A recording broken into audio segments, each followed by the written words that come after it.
ప్రస్తుతం సౌత్ లో అత్యంత క్రేజీ ప్రాజెక్ట్ అయిన రజనీకాంత్ సినిమా 2.0 సినిమాలో ఓ పాట కోసం 5 కోట్లకు పైగా ఖర్చు చేస్తున్నారు.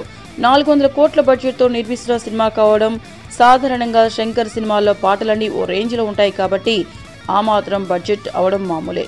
కానీ బెల్లంకొండ సాయి శ్రీనివాస్ హీరోగా వస్తున్న సినిమా జై జానకి నాయికలో ఓ పాట కోసం 3 కోట్ల రూపాయలు ఖర్చు పెడుతుండడం టాలీవుడ్ ను ఆశ్చర్యపరుస్తోంది.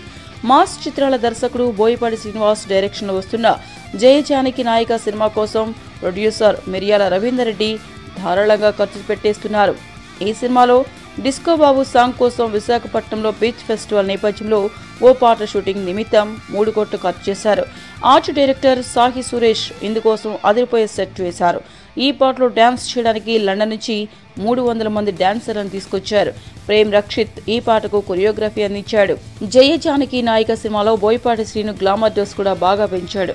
ప్రస్తుతం టాలీవుడ్ లో టాప్ లో ఉన్న రకుల్ ప్రీత్ సింగ్ తో పాటు ప్రజ్ఞా జైస్వాల్, క్యాథరిన్ రేసా హీరోయిన్లుగా నటిస్తున్నారు. సాధారణంగా బోయపాటి శ్రీను సినిమాలో ఫైట్ సీన్లే మేజర్ హైలైట్ గా నిలుస్తాయి. ఇంతవరకు అతడు తీసిన సినిమాల్లో సాంగ్స్ కోసం భారీగా ఖర్చు పెట్టింది లేదు. దీనికి తోడు బెల్లంకొండ శ్రీనివాస్ కి అంత మార్కెట్ లేదు. సినిమా మరీ సూపర్ గా ఉంటేనే పెట్టిన పెట్టుబడి తిరిగి చేతికొస్తుంది. అలాంటిది ఒక పాట కోసం 3 కోట్లు ఖర్చు పెట్టడం అంటే టూ మచ్ అనే చెప్పాలి. ఆగస్టు 11న జై జానకి నాయిక థియేటర్లకు రానుంది. ఆ పాట ఎంత బ్రహ్మాండంగా ఉంటుందో లెట్స్ వాచ్ ఇట్. ఏంటండి వీడియో నచ్చిందా? అయితే ఓ లైక్ వేసుకోండి, లేదంటే ఓ కామెంట్ చేయండి. ఎప్పటికప్పుడు మా వీడియోస్ చూడాలంటే సబ్స్క్రైబ్ చేసుకోండి.